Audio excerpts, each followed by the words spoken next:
You're with Clement Manyathela on 702. Let's walk the talk. Streaming on the Prime Media Plus app. DSTV channel 856. 92.7 and 106 FM.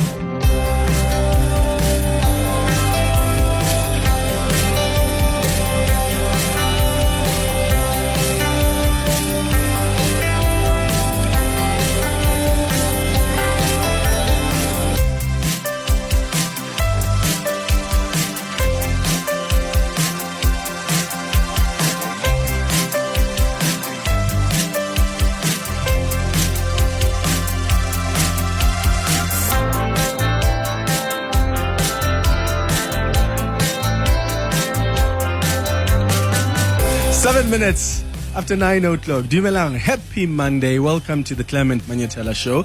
I hope you had a wonderful weekend and I hope your day is going well so far. Thank you for being with us here on 702. You do know what we have to start with this morning, right? Whether Abel likes it or not and whether you like it or not. Let's go.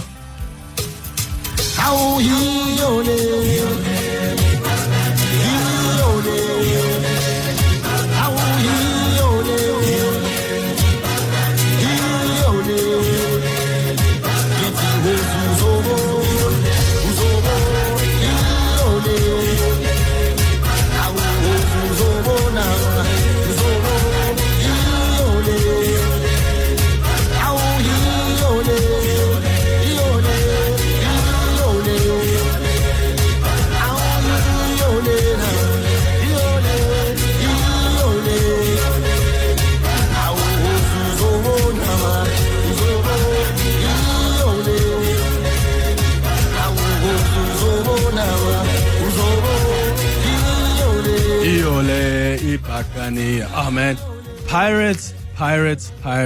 Why art thou so wonderful?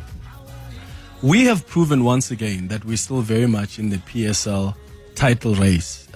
We have now beaten Sundowns, the guys who rarely ever get beaten lately, 2-1.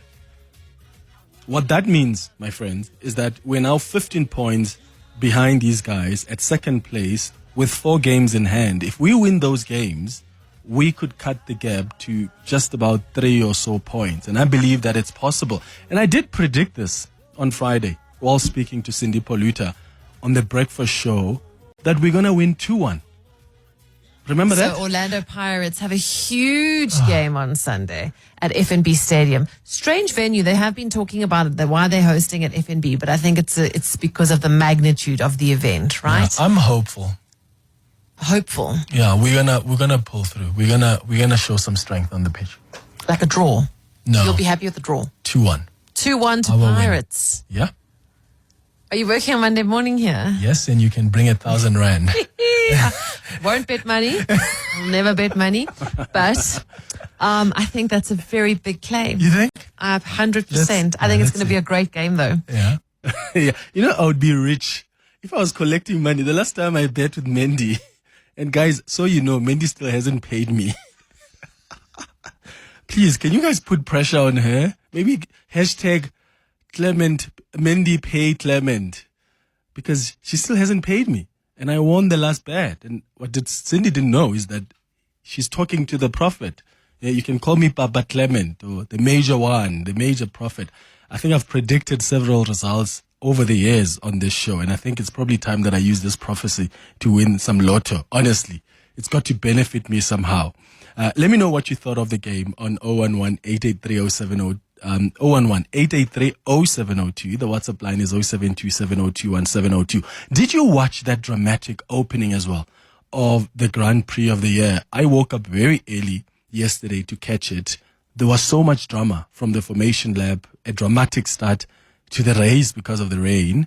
A few cars were retired. Carlos Sainz, my goodness, he debuted at Williams. It was sad to see him retire the car.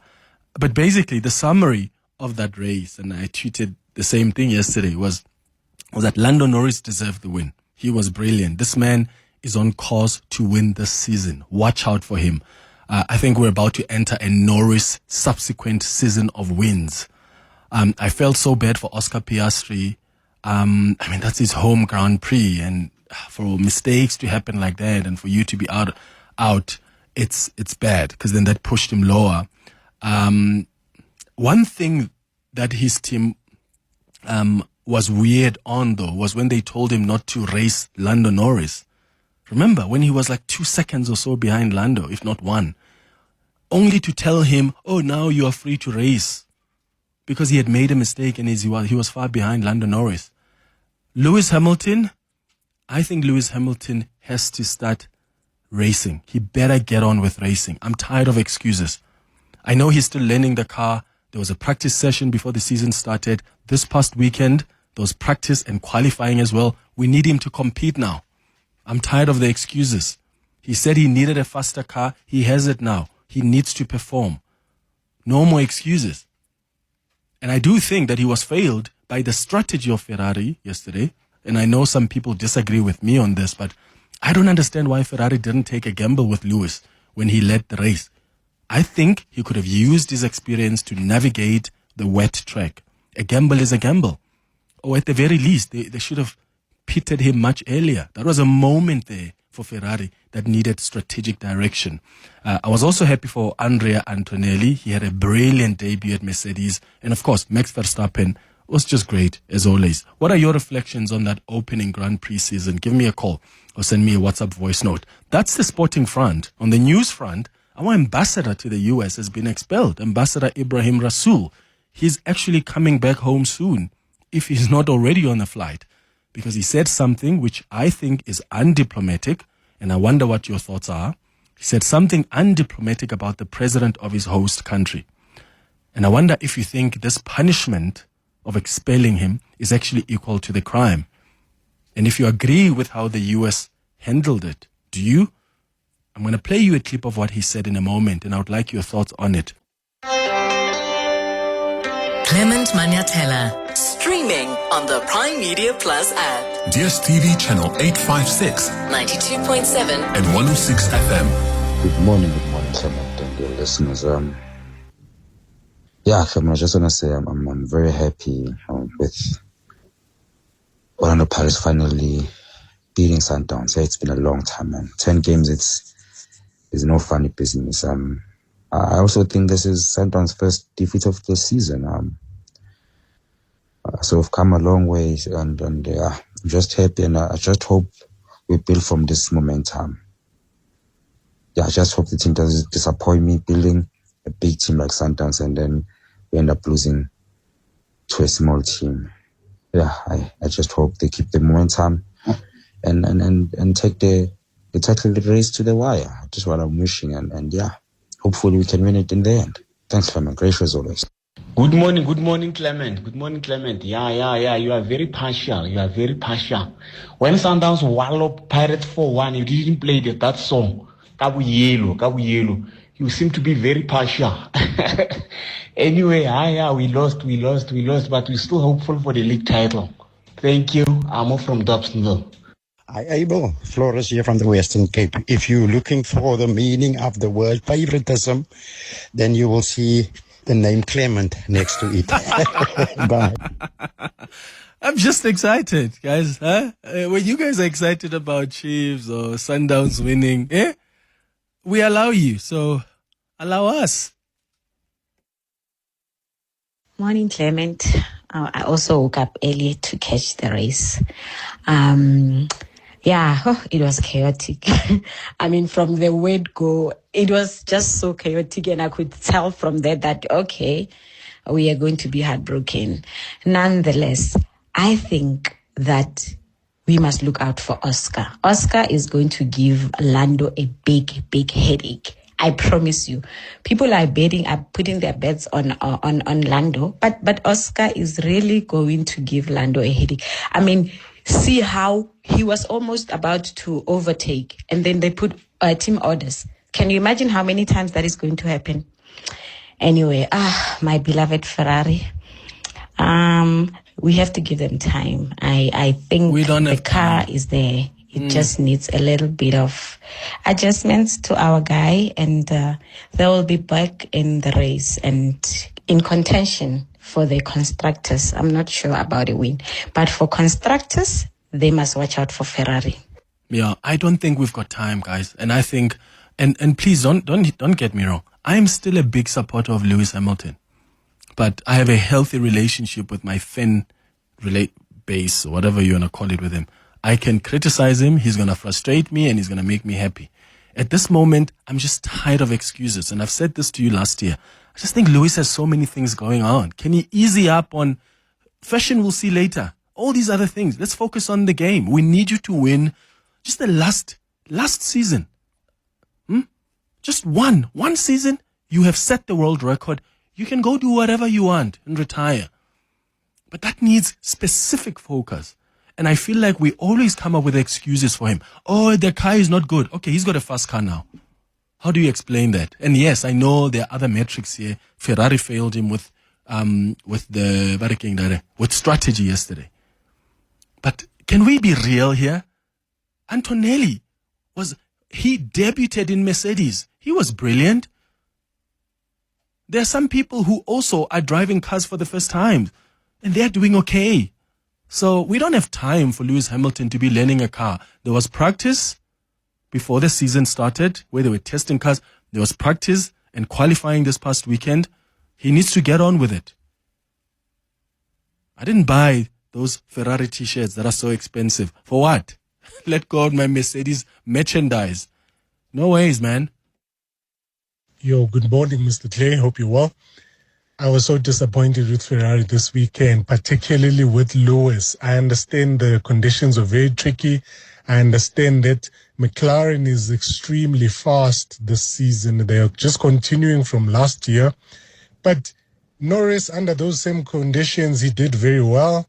Max did very well under the same conditions, a car that is not that fast. I really thought that Ferrari were sandbagging and we were going to see fire this weekend. I'm so disappointed. Even Rasool was in front of Lewis, both Lewis and Leclerc. Oh, Lord. I hope this is not a precursor for a season, because I already have my Ferrari merch. Hector in Madrid. Good morning, Clement. The Formula One. Yeah, I 100% agree with you when it comes to that Lewis now needs to pull up his socks and basically start racing.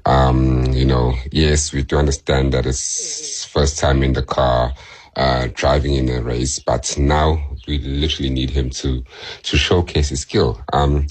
We all woke up on Sunday, some of us at 5 o'clock, to be at the race, to watch the race at 6 o'clock in the morning, and people were awake, people came out. So there's a whole lot of support for Ferrari, a whole lot of support for Lewis Hamilton, and we just need him to perform now. And congratulations once again to Norris.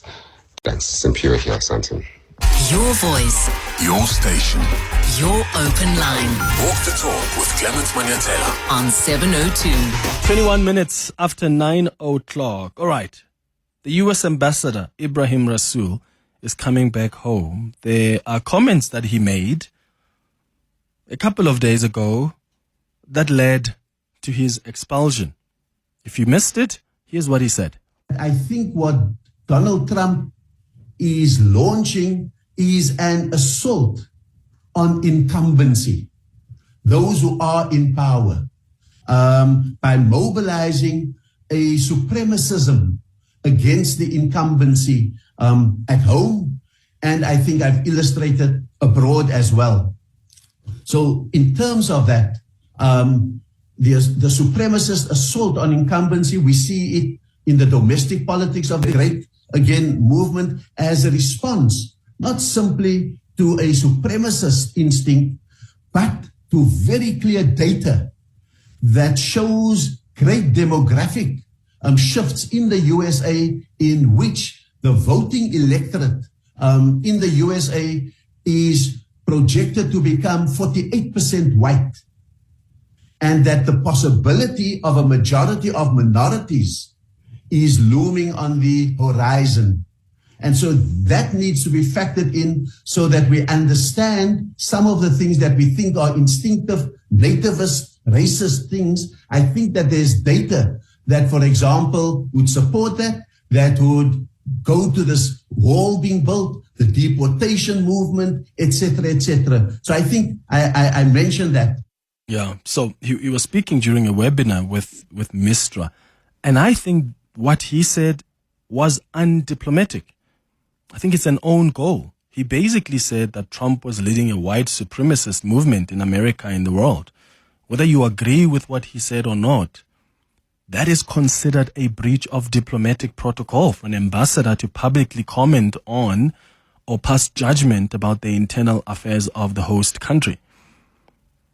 Diplomacy relies on tact, on neutrality, on respect for sovereignty. Ambassadors are there to represent their own nation's interest. They're there to foster relations. They're there to navigate the different difficult issues discreetly, not to critique the host government or its policies, especially doing so openly. I was looking at the Vienna Convention this morning on diplomatic relations, and I see it emphasizes avoiding interference in the host state's affairs. That's Article 40 or 41, if I'm not mistaken. So I think he crossed the line. More so because he's dealing with President Donald Trump's administration. He should have known better. These are uncharted waters. Dealing with a president like Donald Trump is not like dealing with any other president. So I think he should have been more cautious of what he says, because this administration has been wilding. It's waiting for our ambassador to make a mistake and they will run with it. But as an ambassador, you can't attack a sitting president of your host country. That's part of training as a diplomat, even the language that you use. And I think that's why our government isn't fully going on defense mode for him. Have you realized? Look at the statement from the presidency. Look at what the Department of International Relations are saying. And I wonder if you think our government is leaving him high and dry by not retaliating. How do you think the government should be retaliating? I mean, we didn't expel the U.S. ambassador to South Africa when he lied about South Africa giving arms to Russia to use in Ukraine, did we? And I say lied because that's what government effectively found in its investigation. That whatever Ambassador Bridget said didn't happen. Instead of expelling him, what did we do? Then Minister Naledi Pandor invited him over and he was simply reprimanded.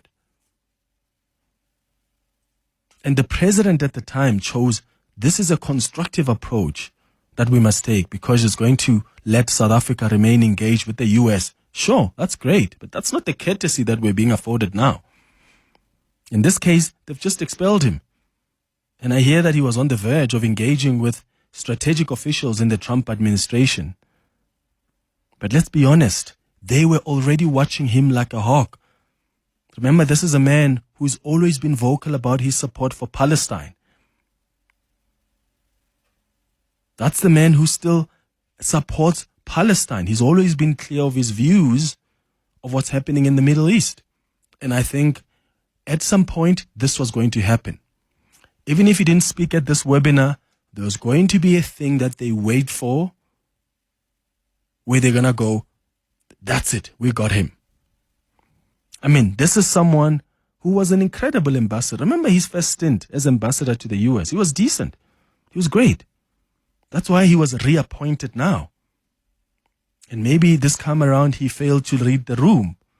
But also maybe this time around things were done weirdly by the host country. Because, I mean, the US is doing this expulsion in also an undiplomatic way. It's a humiliating manner.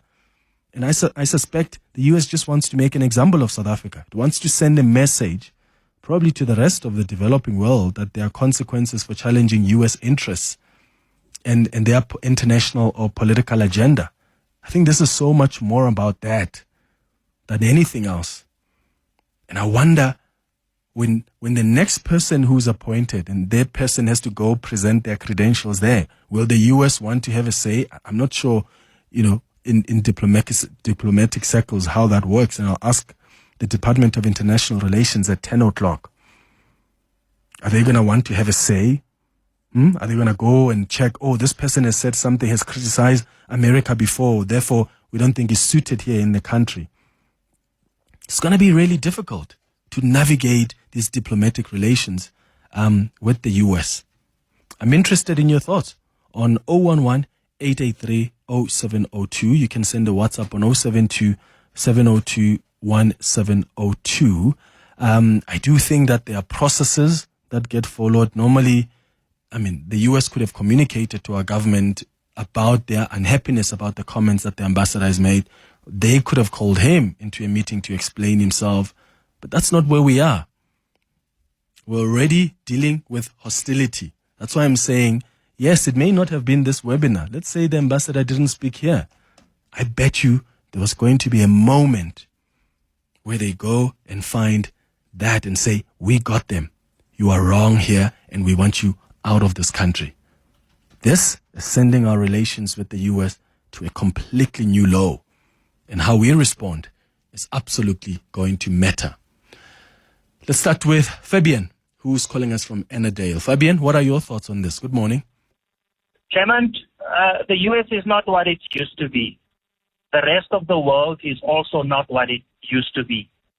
If Trump can make outrageous statements calling South Africa a genocide, we should be able to call him a fascist and a white supremacist.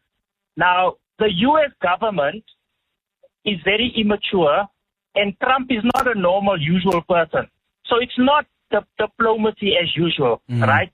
The US government is very immature because our ambassador criticized an individual. He criticized Trump. But the government is acting very immaturely by suspending him. Behavior breeds behavior. And we should stop making the US this giant that cannot be challenged. The world is not what it used to be. We can challenge them. Yemen has attacked them. And I think the rest of the world must follow. What do you mean by follow, Fabian? We should challenge them. We shouldn't say that this is a giant. We should challenge them. I'm not saying we need to go to war, but we should challenge them at every aspect in politics. I hear you, Fabian. And honestly, that's how things are supposed to be.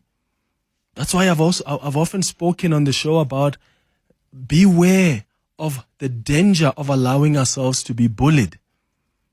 Because there are many ways that countries do that. They don't do it by coming to say, Cyril Ramaphosa, you must do this. No, there's soft bullying. They can easily just tell you there's a bomb in Sandton City. And they do it on a month end.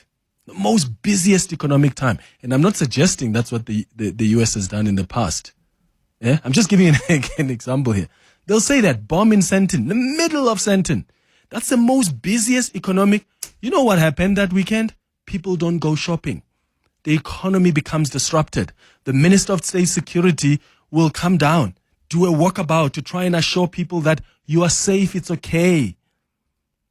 And then you hear our government say, they didn't even give us that intelligence. Why? Ask yourself that. And when we talk about soft bullying, that's that. Or just lie and say, oh, South Africa is busy giving arms to Russia to fight in Ukraine. Push. There's an explosion.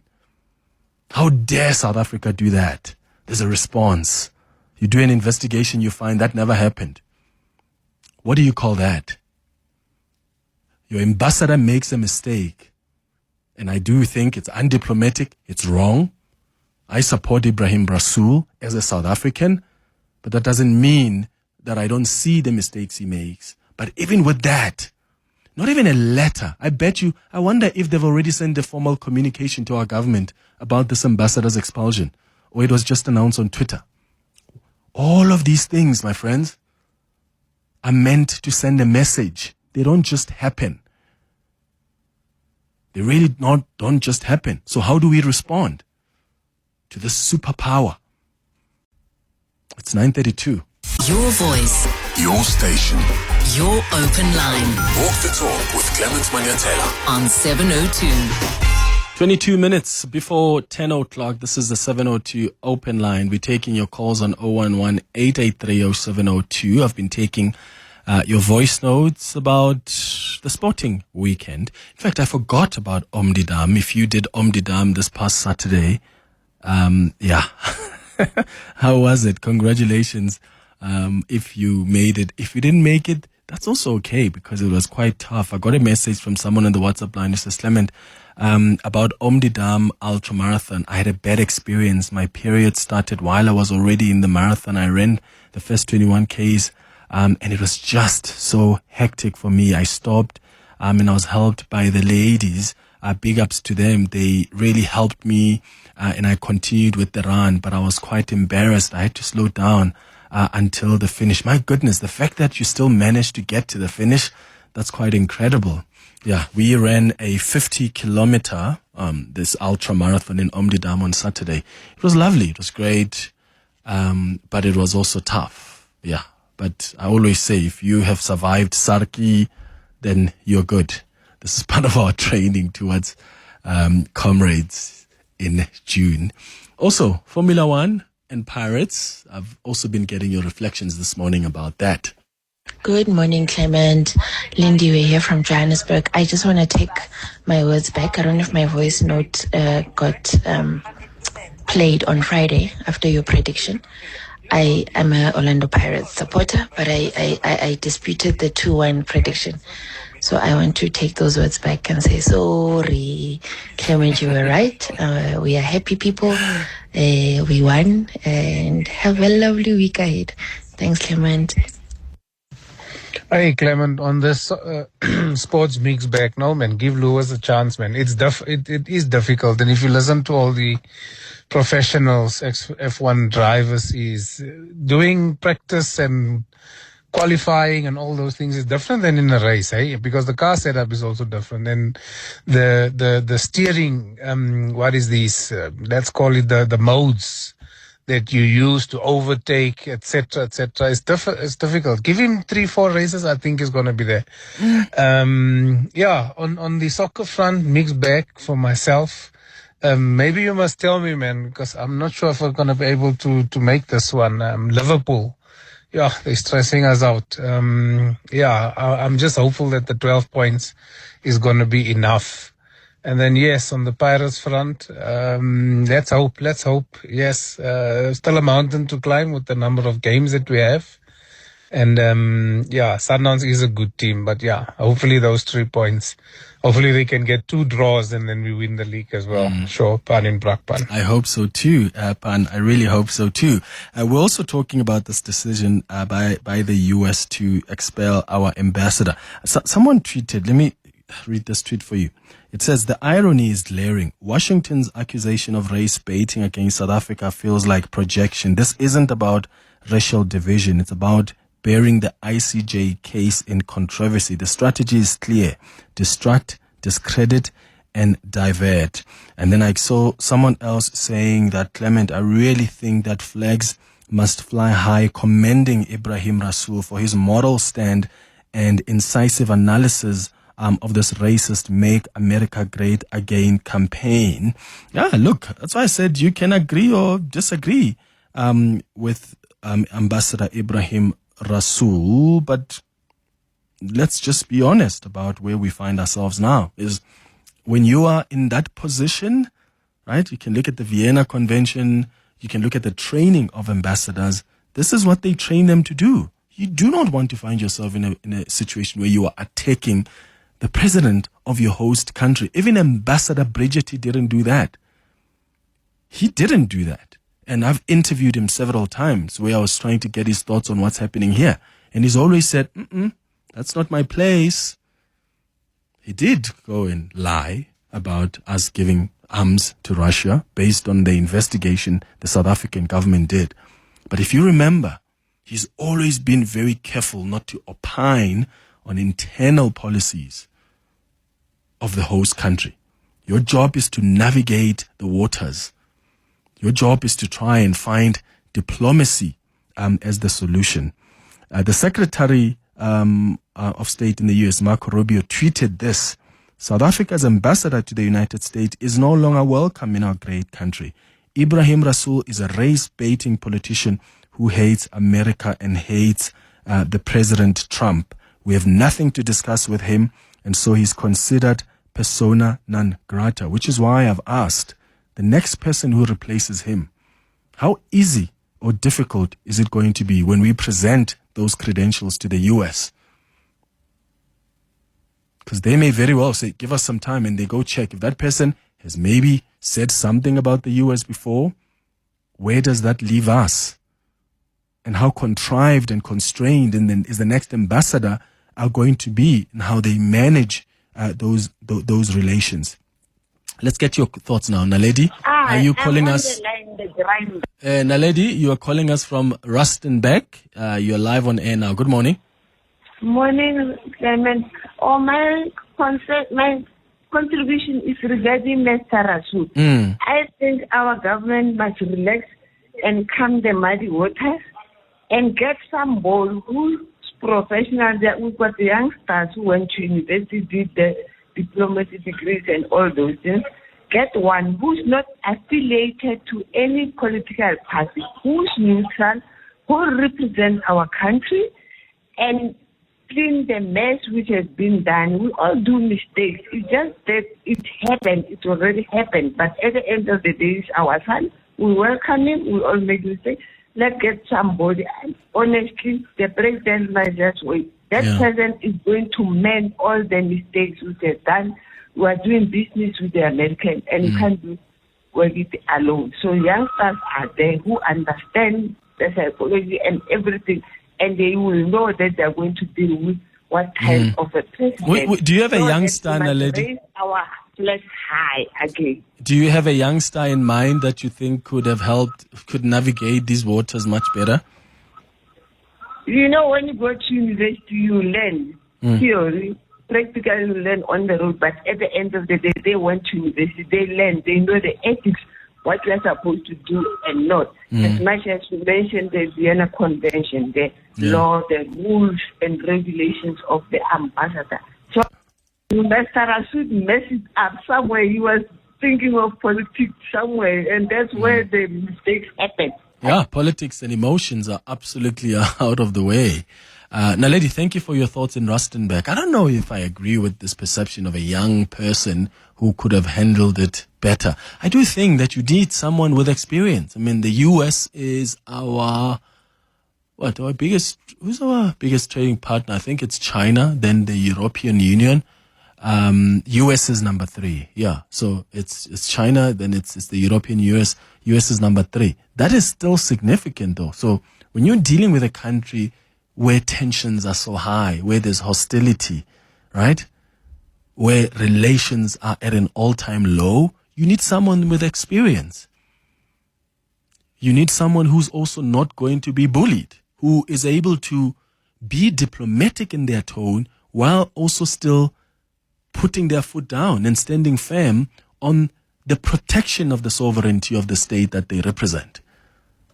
You need that. Kathy, you're calling from Senton. What are your thoughts? Hi, morning, Clement. I'm glad I got in before Christmas today. You're so spicy, Kathy. Go ahead. No, he always says exactly what needs. He's on point. Yeah. Oh, God. Okay. I think we need to understand where Ebrahim Rasool was and who he was talking to.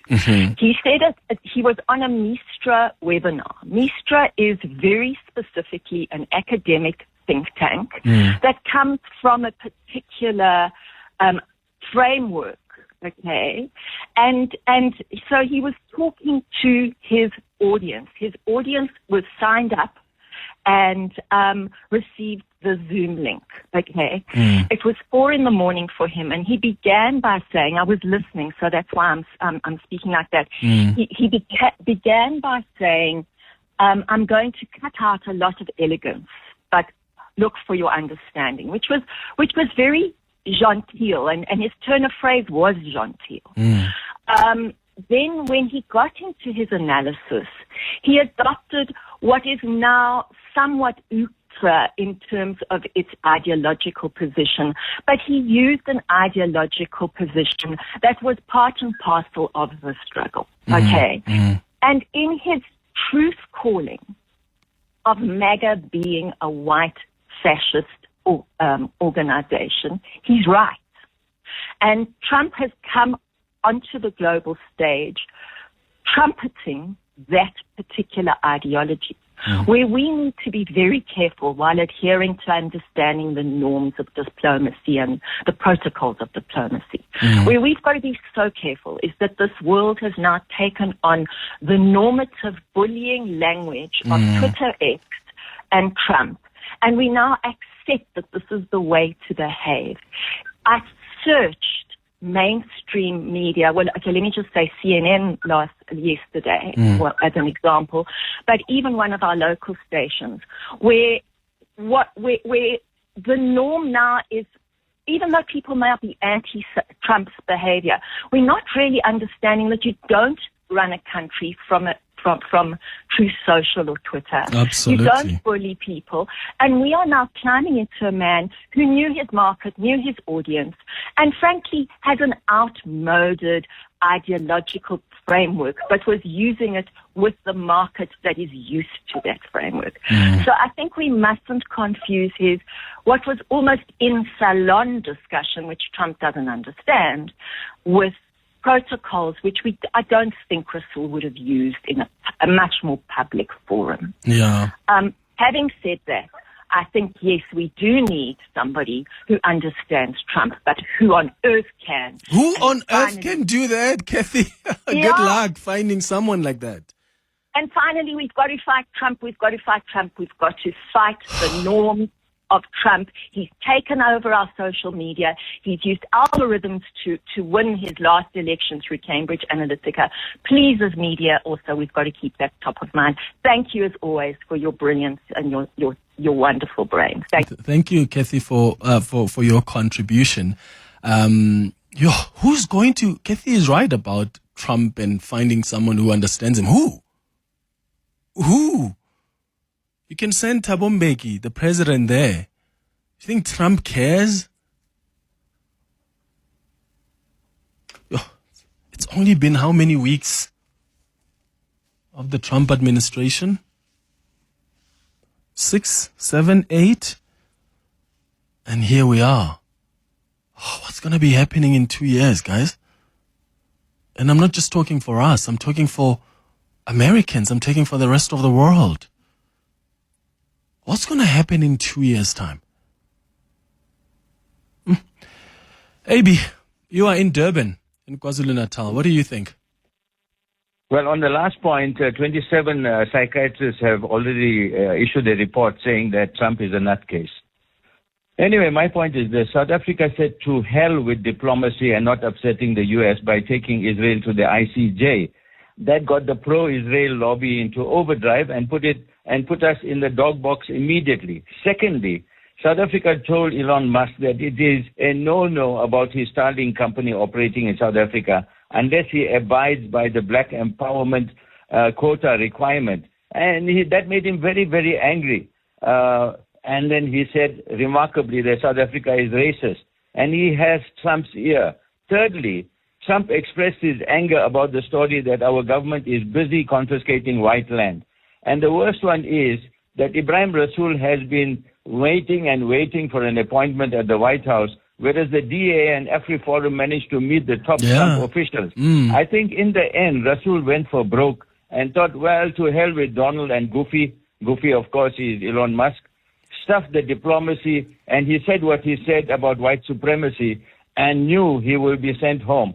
Finally, I think it's a good thing that Trump has said footsack to Europe and Canada and other countries, including South Africa, because there is the expression, necessity is the mother of invention, or the politics of unintended consequences, where more countries will break free from depending on the U.S. and its bullying. Okay. AB, thank you for your call, my brother. Remember, next time we don't use those words on the radio. You use the F word. How else do you explain that other word that he used? It's more V, ne? V, yeah. V word, yeah. But yeah, we don't use that on the radio.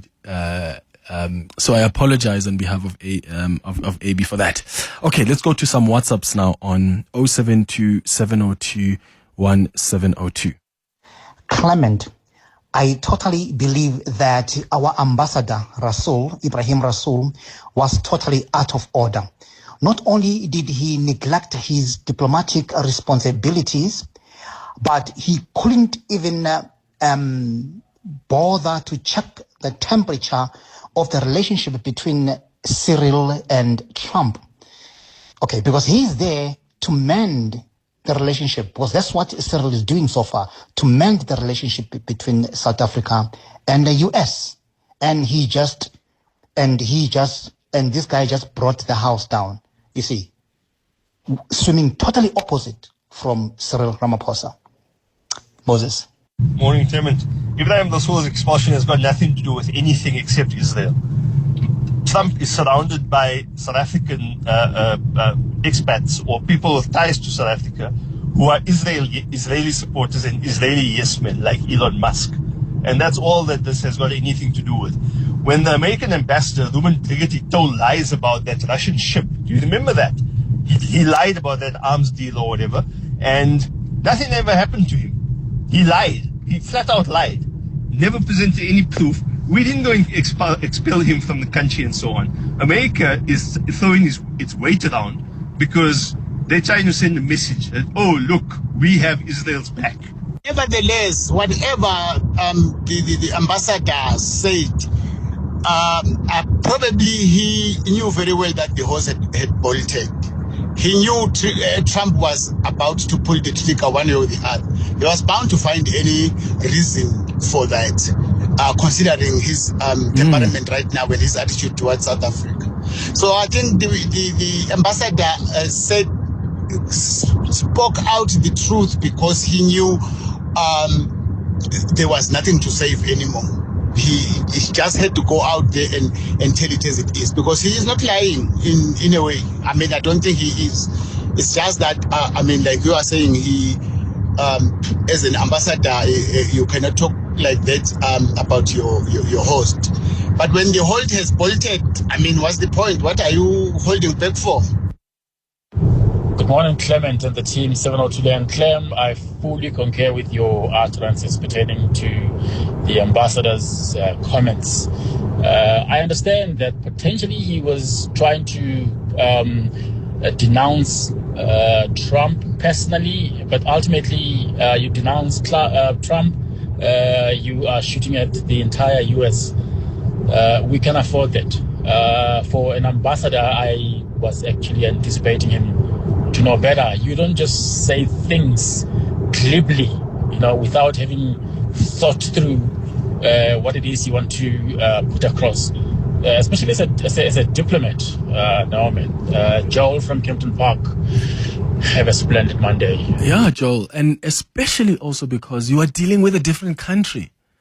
Like as I said earlier, this is the United States of America, and there's a new leader in charge. So there's so many things you need to manage. So things that you wouldn't ordinarily think of if you were in, Australia or one of the European countries. You need to think carefully about them now. And I think that's where the miscalculation was. But I do also think that we owe Ambassador Rasool some appreciation. Right? I don't think you need to throw him out, and just leave him hanging dry. We need to show him some appreciation. He tried. I remember I interviewed him the day he was announced as ambassador. We should maybe find that clip, Abel. And I said to him, do you actually realize how difficult a task you have? I'll play that clip for you. And even whoever is going to take over from him, it's not going to be hunky-dory. It's going to be tough. So pray for whoever replaces Ambassador Rasool.